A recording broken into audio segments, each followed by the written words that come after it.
Hai, Assalamualaikum. Salam sejahtera. Anda bersama saya Hafizal Zaman bertemankan rakan setugas Hafiz Rosli.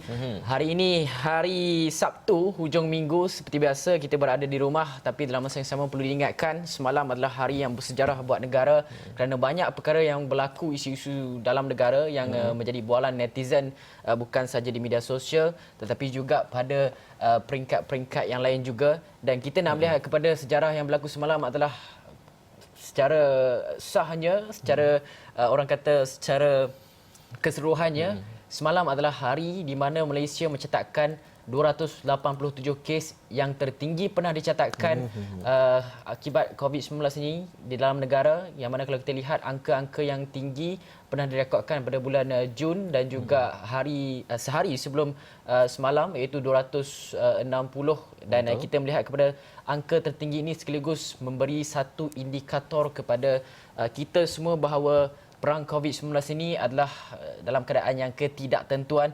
Dan seperti yang anda saksikan sekarang, ini adalah daripada Kementerian Kesihatan Malaysia KKM melihat kepada angka 287. Semuanya adalah kes penularan dalam negara, iaitu kes tempatan. Dan tiada kematian kes baru semalam, menjadikan negara kekal merekodkan 136 kes dan kes yang telah sembuh 81 semalam direkodkan, dan secara keseluruhannya adalah 10,095 kes telah sembuh dan kes aktif telah pun meningkat kepada 1,540. Baik, dan kalau kita tengok kepada kes tertinggi dicatatkan di negeri Kedah, sebanyak 129 kes, negeri Sabah sebanyak 113 kes, begitu juga dengan negeri Selangor sebanyak 31 kes, dan dua kluster baru telah pun dicatat semalam, iaitu melibatkan kluster di Selangor, iaitu Seri Anggerik, iaitu di Hulu Selangor, dan satu lagi adalah kluster di Seri Setia, iaitu Gombak, dan tiada kematian yang telah pun dicatatkan sehingga semalam. Dalam pada yang sama, kita ingin melihat kepada tahap kesediaan kita dalam kita menghadapi, dalam kita memerangi COVID-19 ini. Kami juga dapatkan beberapa pakar untuk menceritakan mengenai bagaimana agaknya situasi pada ketika ini, apa kerajaan boleh lakukan dan sebagainya. Dan kita juga ingin melihat kepada negara kita sebenarnya sedang berada di ambang gelombang ketiga COVID-19, di mana gelombang ini, kata Tan Sri Dr. Noor Hisham, berkata ia bukan sahaja melibatkan negara kita tetapi seluruh dunia telah pun ataupun sedang menghadapi gelombang ini. Dan kalau kita lihat kepada apa yang dikatakan oleh Tan Sri Dr. Noor Hisham ini, peningkatan bilangan kes jangkitan COVID-19 di Malaysia ketika ini adalah fenomena permulaan bagi negara menghadapi gelombang ketiga. Dan menurutnya, peningkatan kes sedemikian bukan hanya berlaku di Malaysia, malah turut dialami banyak negara. Apa yang kita perlu lakukan ialah untuk membendung penularan jangkitan dan untuk membendung virus tersebut. Dan beliau masih lagi mengingatkan kita, setiap hari mengingatkan kita mengenai mengamalkan SOP dan dari segi untuk mematuhi penjarakan fizikal dan sebagainya. Itu merupakan satu fundamental untuk kita ketahui untuk kita memerangi COVID-19 ini, Fizi. Ya, betul tu. Dan apabila Tan Sri Dr. Noor Hisham menyatakan mengenai gelombang ketiga, beliau menyatakan bahawa gelombang ini adalah sesuatu perkataan yang orang kata bermusim, tapi COVID-19 ini dia tidak kira musim, dia tetap ada. Dan ini yang membuatkan kita berada pada gelombang ketiga, dan kita bernasib baik tidak terjadi seperti di negara-negara lain di Eropah, seperti di Sepanyol, Perancis mencatatkan peningkatan mereka bukanlah dalam ratusan, peningkatan mereka merupakan puluhan ribu. Dan itu adalah menjadi pengajaran kepada kita semua. Dan satu perkara lagi yang juga menjadi pengajaran adalah apa yang berlaku di Sabah, dan perkara ini disahkan sendiri oleh Tan Sri Dr. Noor Hisham, menyatakan bahawa jangan ulangi kesilapan ataupun jangan ulangi apa yang berlaku di Sabah. Dan kata beliau, situasi di Sabah perlu dijadikan pengajaran oleh semua pihak jika tidak mahu kes COVID-19 terus mencatatkan angka membimbangkan pada masa hadapan. Kata beliau, sekiranya prosedur operasi standard SOP masih gagal dipatuhi, kes pasti akan naik dari semasa ke semasa. Kita faham anda mungkin rasa penat, tetapi virus itu tidak pernah penat. Pada saat kita kurang berjaga, virus akan mula merebak dengan cepat. Dan situasi di Sabah adalah contoh yang terbaik. Bila kita tidak berjaga-jaga, inilah yang akan berlaku. Kes naik mendadak. Dan kita harap semua orang mengambil pengajaran dan jangan melakukan perkara ini lagi. Itu adalah kata daripada beliau. Dan sebenarnya Hafizi, semalam apabila kita melihat sidang media daripada Tan Sri Dr. Nur Hisham 2 jam yang Panjang, tempoh agak lama, dan kita melihat, saya dapat sedikit mengesan nada keadaan dan juga reaksi wajah Tan Sri Dr. Nur Hisham itu menyatakan seperti ada sedikit rasa kecewa, ada sedikit rasa marah, dan rasa marah dia tu kita boleh detect dalam satu klip video yang kami mahu mainkan sekarang ini. The virus, the moment we let down our guards, the virus will continue to spread. And this is one good example in Sabah. When we let down our guards, this is what happened. So we hope that each and every one of us learn this lesson so that we do not repeat this again. Dan beliau tidak menamakan siapa-siapa individu, tapi secara keseluruhannya beliau dan juga bersama dengan rakan-rakan setugas lain, anggota kesihatan lain, mungkin ini satu beban kepada mereka, dan dalam masa sama ini adalah satu tanggungjawab kepada mereka untuk ataupun untuk kita mengurangkan dari segi jangkitan dan sebagainya. Dan mungkin apa yang telah disuarakan oleh Tan Sri Dr. Nur Hisham ini melihat kepada mungkin dalam keadaan mungkin dari segi anggota kesihatan ini penat untuk berhadapan lagi dengan situasi ini, kesan daripada kita tidak mematuhi SOP dan sebagainya, Fizi. Dan bukan itu saja, sebenarnya apabila kita cuba kita duduk di dalam situasi ataupun keadaan Tan Sri Dr. Nur Hisham dan juga petugas-petugas pada hadapan yang lain, mereka terpaksa mengimbangi di antara satunya adalah faktor kesihatan dan juga keselamatan rakyat, yang keduanya adalah faktor ekonomi. Betul. Dan kita juga tahu apabila di posisi Tan Sri Dr. Nur Hisham ini, beliau berada menerima tekanan daripada depan, kiri, belakang, atas, kiri kanan kena, dan juga dalam masa yang sama juga beliau mahu memastikan bahawa tiada sesiapa yang disalahkan dalam ketika mana krisis, bukanlah kata krisis, tapi peningkatan kes jangkitan COVID-19 dalam negara. Dan itu adalah yang cerapan daripada sidang media yang dibuat oleh beliau semalam, yang melihat kepada tolong jangan salahkan sesiapa.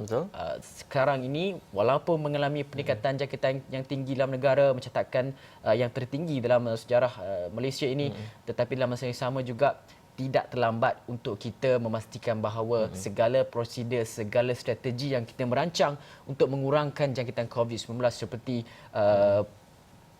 PKPD secara pentadbiran dilaksanakan, dan juga dalam masa yang sama segala SOP yang telah pun dikuatkuasakan diamalkan kembali. Walaupun ketika 10 bulan sudah Fizi kita mengalami pandemik COVID-19, dan saya pasti seperti kata Tan Sri Dr. Nur Hisham, ramai yang penat, kadang-kadang kita alpa, kadang-kadang kita leka, tidak memakai pelitup muka, tidak mengamalkan penjarakan fizikal, dan juga berkumpul beramai-ramai.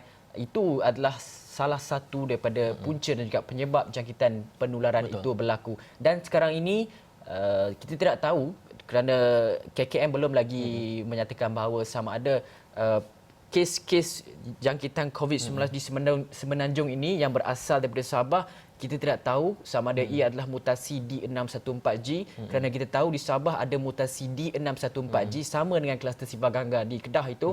Dan dalam masa yang sama juga, dalam tempoh 3 minggu ini selepas daripada PRN Sabah itu berlaku, tempoh ini adalah tempoh yang begitu, orang kata, perlu diberi perhatian, perlu diberi waspada yang tinggi, kerana pada ketika inilah kita tidak mahu jangkitan baru berlaku, kerana kes yang berada di Semenanjung berasal daripada Sabah itu telah pun melebihi angka 100, dan itu memberi indikasi, Hafizi, bahawa PRN Sabah itu dan juga krisis politik yang berlaku di Sabah itu, kalau boleh janganlah diadakan lagi perkembangan politik-politik baru. Perebutan kuasa di antara ahli-ahli politik dan sebagainya diharapkan dapat ditinggalkan terlebih dahulu.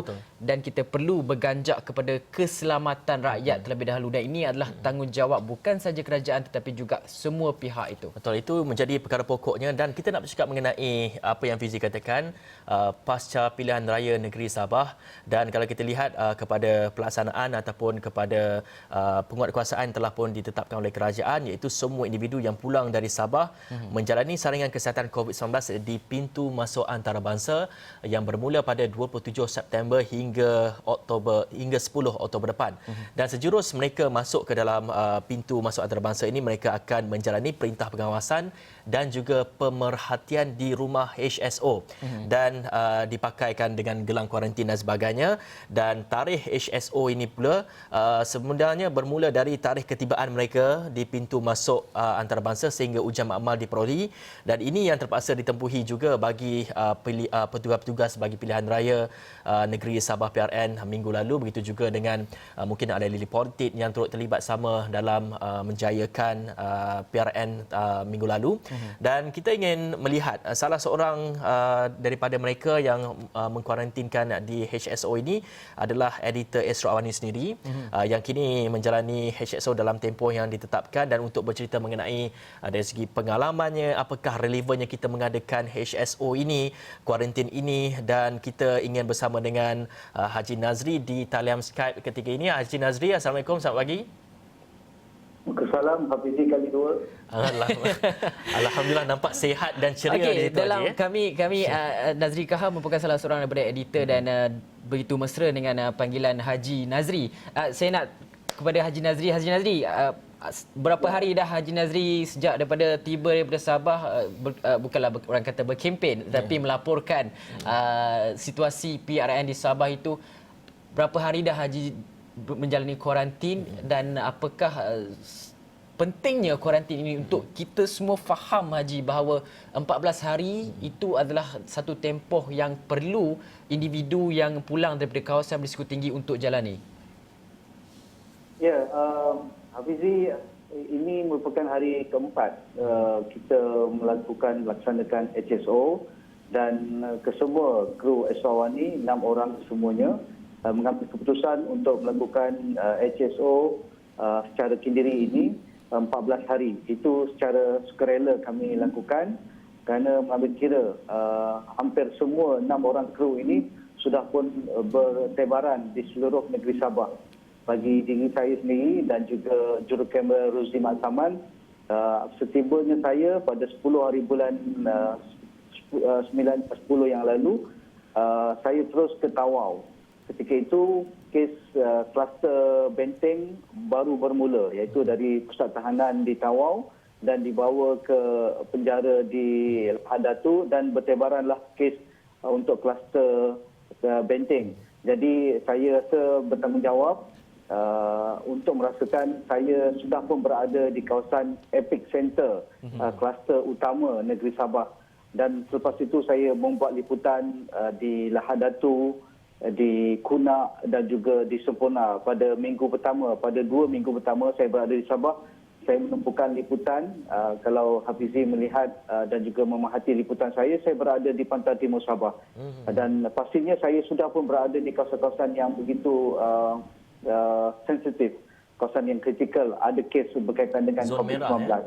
Ya, zon merah. Saya berada di perkampungan air, Kampung Puyut di persekitaran Lahadatu, merupakan kawasan perkampungan air terbesar, antara terbesar di pantai timur Sabah. Di situ ramai orang tempatan, ramai juga pendatang tanpa izin yang membuat rumah secara haram, dan juga bajau laut ataupun orang tempatan di Lahadatu ataupun orang Sabah panggil Palau.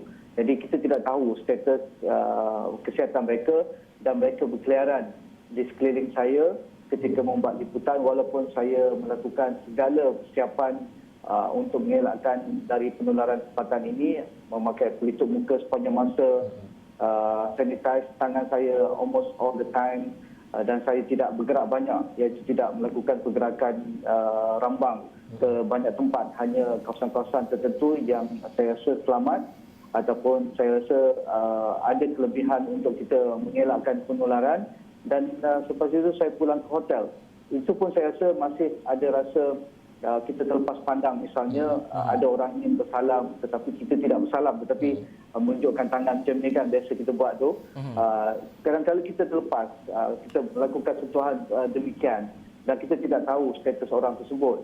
Jadi nak ataupun tidak, saya cepat melakukan pembersihan tangan. tetapi kita masih ada rasa guilty ataupun rasa tidak selamat apabila pulang ke hotel, pakaian yang kami pakai seharian itu tidak boleh dipakai lagi dan kita simpan untuk buat laundry. Dan hanya demikianlah rutin kami saban hari sepanjang 2 minggu berada di pantai timur Sabah. Dan yang agak lebih mencabar lagi apabila tiba hari pilihan raya, waktu kempen kan. Pada hari pertama penamaan calon tu saya mengikuti dekat penamaan calon Datuk Seri Syafie Apdal, Presiden Warisan. Saya berada di Semporna dan pada ketika kempen bermula saya terus ikut kempen beliau ke Pulau Bumbung.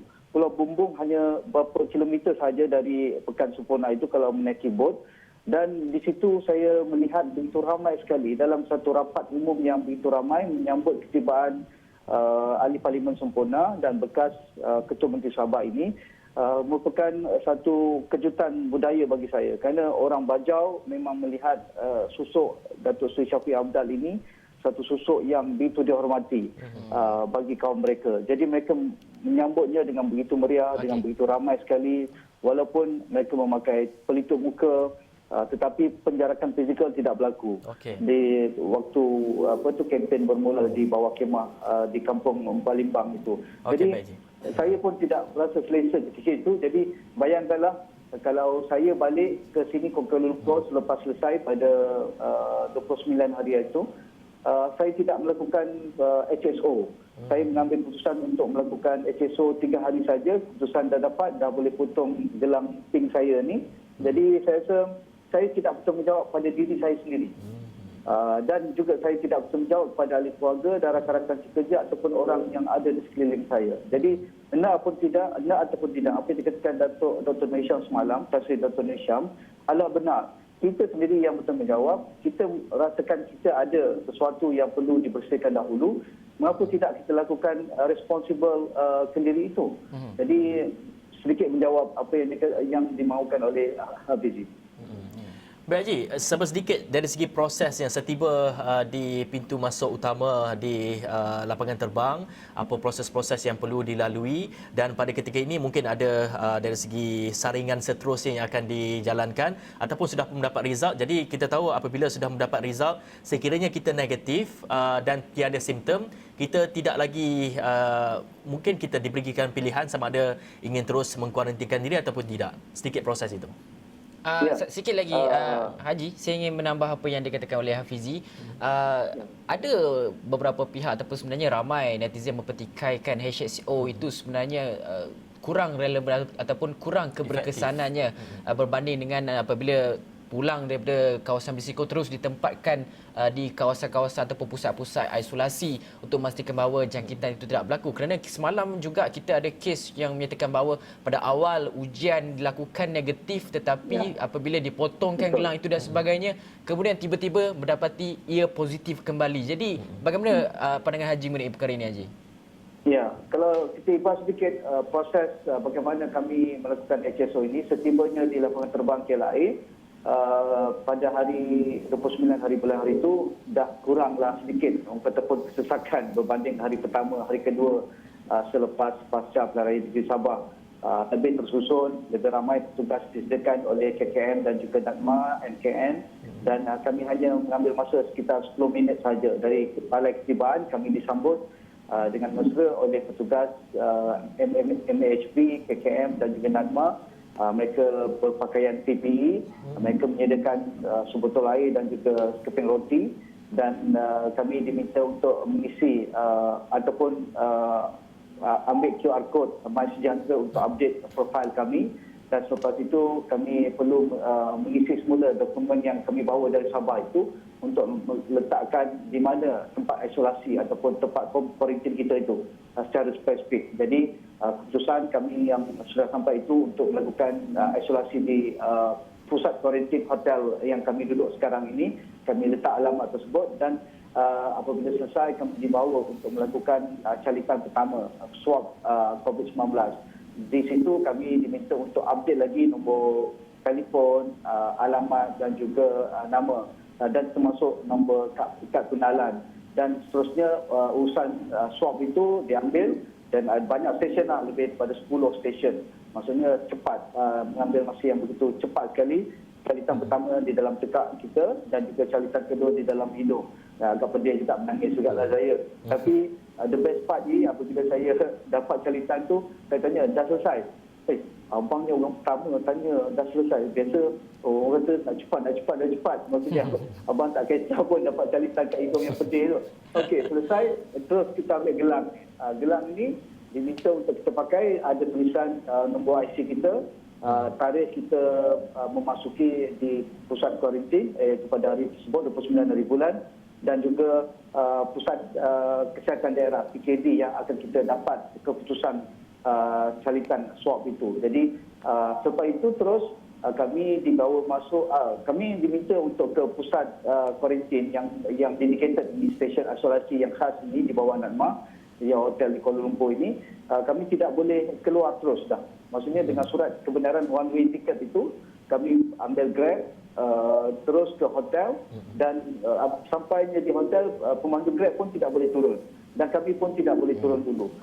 Pihak rela, pihak JFAM ada menunggu di bawah lobi. Mereka sendiri akan buka pintu, mereka akan minta surat kebenaran tersebut, dokumen yang kami bawa, dan barangan lagi semua mereka akan angkat dan ataupun asingkan, dan pendaftaran di hotel berlaku. Pendaftaran di hotel berlaku semua memakai PPE, ada petugas KKM di situ, petugas polis ada di situ, petugas NADMA ada di situ, petugas hotel ada di situ. Jadi senarai kami ada di dalam senarai hotel, dan tidak lama selepas itu kami dapat kunci bilik, dan kami terus dibawa tanpa belenggu, diiringi petugas yang memakai PPE, dan kami juga disembur dengan cecair nyakuman, dan kami pun dimandi dengan cecair nyakuman, disemburlah di atas ke bawah, dan terus masuk ke bilik lah. Jadi itulah prosesnya, dan ini kita perlu scankan QR code PKD ataupun Pusat Kesihatan Daerah, dan juga QR code untuk hotel. Update-nya akan diterima sepanjang hari melalui MySejahtera. Dan hari ini sepatutnya saya dah boleh tanyakan keputusan calitan saya bersama jurukamera Mak Ruzi. Yang lain mungkin esoklah ataupun hari ini juga. Jadi itulah prosesnya sedikit. Pergerakan kita terhad, inilah ruang saya di dalam bilik saja. Walaupun sebelah-sebelah itu kru kami, Eswawani, tapi kami tidak tahu. Tidak boleh keluar pun dari bilik. Jadi itu tanggungjawablah. Walaupun kami boleh saja kalau calitan ini dah negatif ke ataupun positif, kami boleh keluar, tapi kami tidak, kami stay untuk 14 hari. Okey, itulah yang terbaik, dan kami di office juga berharapkan kesihatan dan juga para kru Astro Awani yang lain, termasuk Haji Nazri sendiri, dapat sama-sama bebas daripada jangkitan COVID-19 dan juga amalkan apa yang Haji Nazri, orang-orang di luar sana yang baru pulang daripada Sabah dan juga kawasan berisiko tinggi dan sebagainya, mungkin boleh mengambil pengajaran dan juga inisiatif yang seperti yang dilakukan oleh Haji Nazri dan juga rakan-rakan di kru Astro Awani yang lain, walaupun telah habis tempoh yang dipotongkan gelang dan sebagainya, tapi masih lagi menjalani HSO itu. Okey, kita nak berehat dulu seketika, kita akan kembali selepas.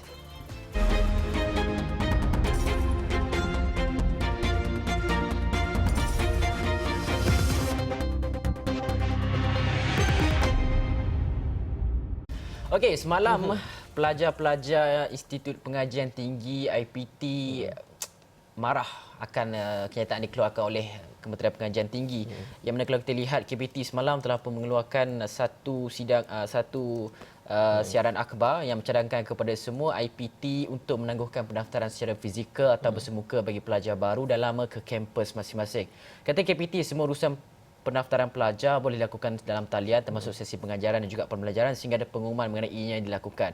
Dan KPT amat prihatin serta kebimbangan disuarakan oleh pelajar, ibu bapa dan juga masyarakat berikutan peningkatan kes COVID yang berlaku sejak daripada beberapa hari yang lepas, dan KPT mencadangkan semua IPT untuk melakukan dahulu, dan tambahnya keputusan penangguhan secara fizikal bersemuka dengan pelajar perlu dibuat demi memelihara keselamatan dan juga kesihatan semua pihak, dan pihak IPT juga akan membantu segala keperluan yang diperlukan oleh pelajar-pelajar ini, dan mencadangkan semua IPT tangguhkan semua aktiviti pelajar. Dan dalam masa yang sama, KPT juga ambil tindakan proaktif untuk berunding dengan syarikat-syarikat penerbangan, mohon pertimbangan penjadualan semula penerbangan pelajar-pelajar yang pulang ke kampus, khususnya mereka yang telah beli tiket untuk penerbangan pulang ke IPT masing-masing. Dan itulah semalam sehingga mencetuskan satu hashtag orang kata sedikit kontroversi lah yang mengundang kepada tindakan kenyataan media daripada KPT ini yang membuatkan ramai tertanya-tanya khususnya pelajar apabila tiket kapal terbang telah dibeli, rumah sewa telah pun dibayar dan juga segala orang kata persediaan telah dilakukan tetapi terpaksa menerima kenyataan media yang dikatakan pengajaran di dalam talian segala aktiviti ditangguhkan dan dibuat secara dalam talian yang menjurus kepada satu-satu perkara menjurus kepada kemarahan pelajar lah kan dan juga ketidakpuasan hati. Dan kalau kita lihat kepada kelewatan makluman dan juga pendirian KPT ini yang kita lihat sebagai berubah-ubah dilihat sebagai satu, mungkin ada yang mendakwa sebagai satu kelemahan di peringkat kementerian sendiri yang akhirnya soal kebajikan pelajar-pelajar ini sepertinya dihiraukan dan ini kita mengharapkan kepada KPT untuk terus memelihara dari segi kebajikan pelajar dari segi tempat tinggal mereka sepanjang mereka mungkin ada yang sudah berada di tapi IPT dan sebagainya. betul perlu diingatkan tindakan daripada KPT ini sebenarnya melihat kepada ketidaktentuan peningkatan kes jangkitan COVID-19 yang mana untuk memelihara pelajar kita tidak mahu apa yang terjadi di beberapa kes yang lepas menjangkiti pelajar dan sebagainya. Itu adalah perkara yang boleh kita pertimbangkan, diharapkan dapat mencari jalan tengah dan juga penyelesaian. Sebab semalam saya tengok ramai yang menawarkan bantuan kepada pelajar-pelajar yang terkandas dan sebagainya. Dan inilah yang kita panggil kita jaga kita yang berlaku semalam dan kita harapkan perkara itu berterusan. Okey, baiklah, sekian saja dari awal ni pagi. Saya Hafizal Zaman. Saya Hafiz Rosli. Assalamualaikum warahmatullahi wabarakatuh.